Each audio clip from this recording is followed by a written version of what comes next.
Overcome your toxic thoughts. Sometimes the way we treat others needs to be addressed. It could be easy to catch yourself on how you treat other people. However, sometimes we are less aware of how we treat ourselves through our inner conversation. Find yourself cozy in your bed. Rest your head against your pillow and give a little gratitude for the creator of this pillow and of your bed. The team who developed these things and the people who built them had you in mind, caring that you always get a full and relaxing night's sleep. Notice how comfortable you feel,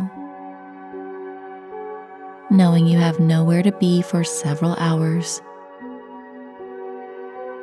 so you can relax deeply right now.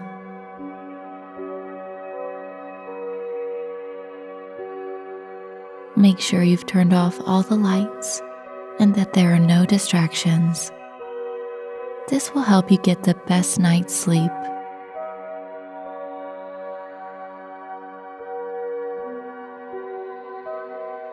Can you remember some of the things you've said about yourself today in your own head?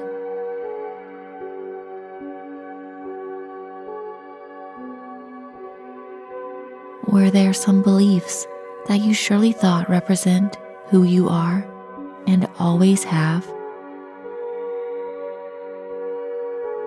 What if I told you that those were limiting beliefs because we create what we think and speak?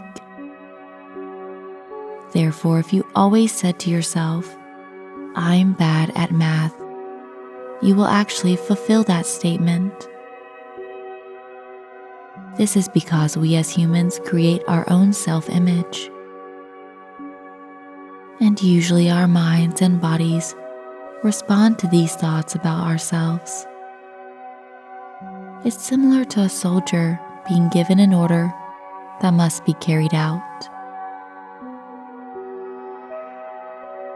It's more simple than it may sound.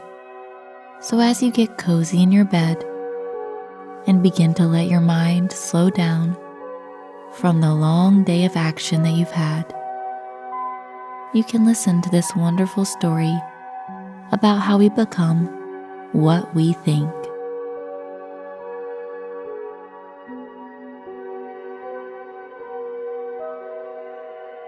Julie is a kind person. The people she loves and knows, and those she works with, never have a bad word to say about her. Yet Julie is saying things about herself that are limiting her, making her who she is. Since she was very little, Julie was told that she was the overweight girl, that she was just big-boned, and that's how she would always be. And that's who she was. So she always struggled with her weight. In Julie's mind, she was never happy about how she looked. Even though she'd been told her whole life that being big was who she was, it still didn't feel right to be so large.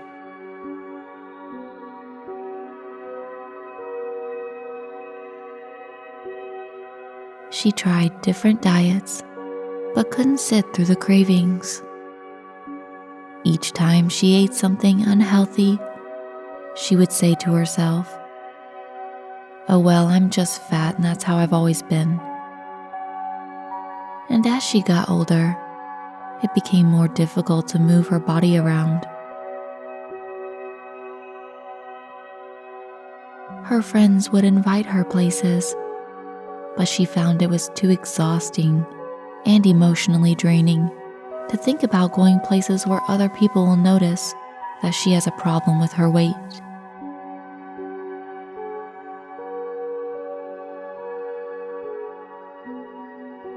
One day, Julie became fed up, and she decided that it was time to make a real change. She browsed the internet for days, trying to figure out what actually works for weight loss. And she stumbled upon some weight loss success stories. As she listened to people's testimonials, she started to see some things these people had in common. She saw their very real transformations, how they looked healthy and fit. These inspirational people changed the way they talked to themselves. Instead of calling themselves overweight, they said, "No, I am healthy and I care for my body." And instead of succumbing to cravings, they said, "No, I am stronger than any craving."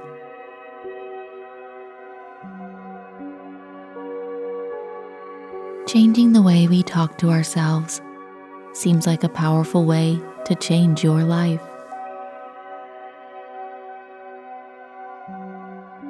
The advice was that every time the thought came up that I'm fat, you are actually giving that thought power, and your mind begins to carry out that order if you don't challenge its validity. So that following week, every time that Julie thought a limiting belief, she would say, "No, I am healthy now, and I lose weight little by little every single day by making healthy choices." The first day of this new way of thinking, she successfully avoided getting a snack out of the vending machine at work. The craving came, but she looked in her purse and saw a couple of dollars, and the same old thought came in, "I'm hungry." And instead, she said, "No, I'm not going to buy an unhealthy snack. I don't need it."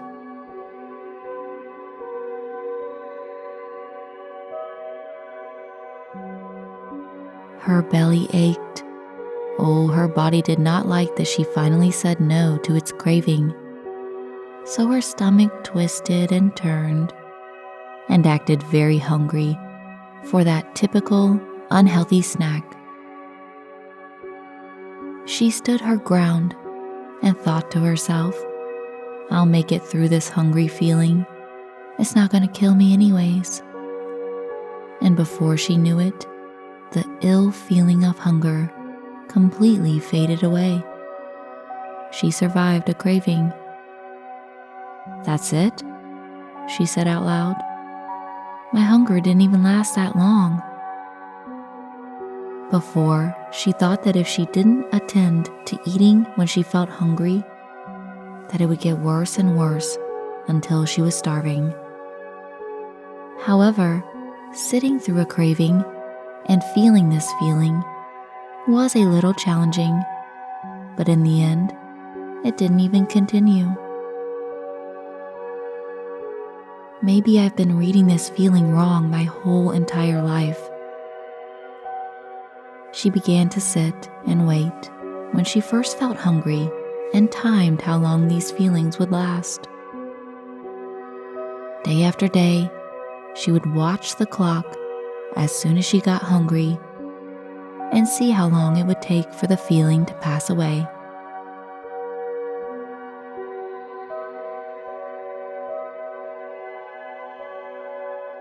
During the first week of practicing this new technique of self-awareness, she would watch the clock and see that it only took 25 minutes for the feeling of hunger to pass.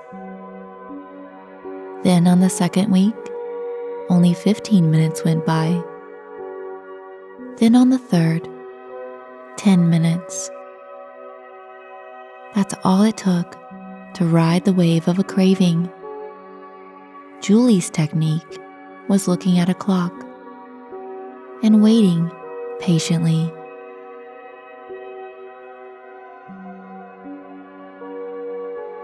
She began to sit and wait for the first feeling of being hungry, and just waiting and seeing what happened. And Julie didn't even have a scale at home, because the last thing she wanted to know was her weight.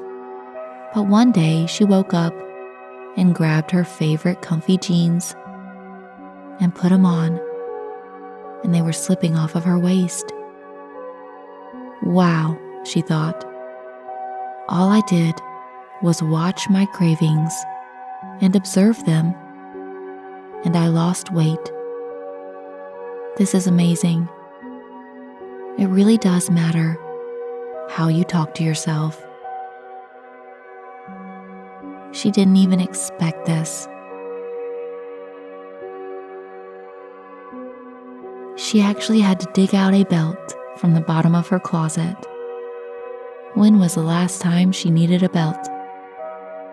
All she did was ride the wave of a craving instead of giving in, and look at the progress it made. From now on, she had a heightened awareness of her self-talk. She would hear her negative self-talk, but she didn't believe it anymore. Those kind of thoughts aren't even hers. She has proven to herself that it isn't true. All cravings really did were get very strong and then just fade away if she didn't give in to them. She started to see herself as healthy. And months later, she was slimming down, little by little, looking better each day. Julie became an expert at paying attention to her inner voice. And the more she challenged these old stuck thoughts, the more she realized how many lies she was telling herself. Julie had to get all new clothes because none of hers fit anymore. And when she gave away those old clothes, she said, "This is who I used to think I was, and I will never think that about myself again."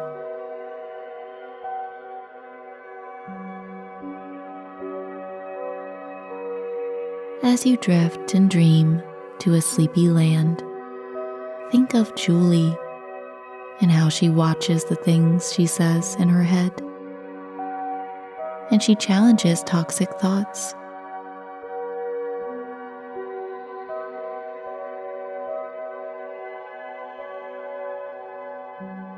You could be unaware at how many things you are saying to yourself that are creating an unhelpful reality. But as soon as you catch them, you can gain control over your reality. You can defeat your own toxic behaviors. Have a wonderful night's rest, and remember, everything you think becomes reality.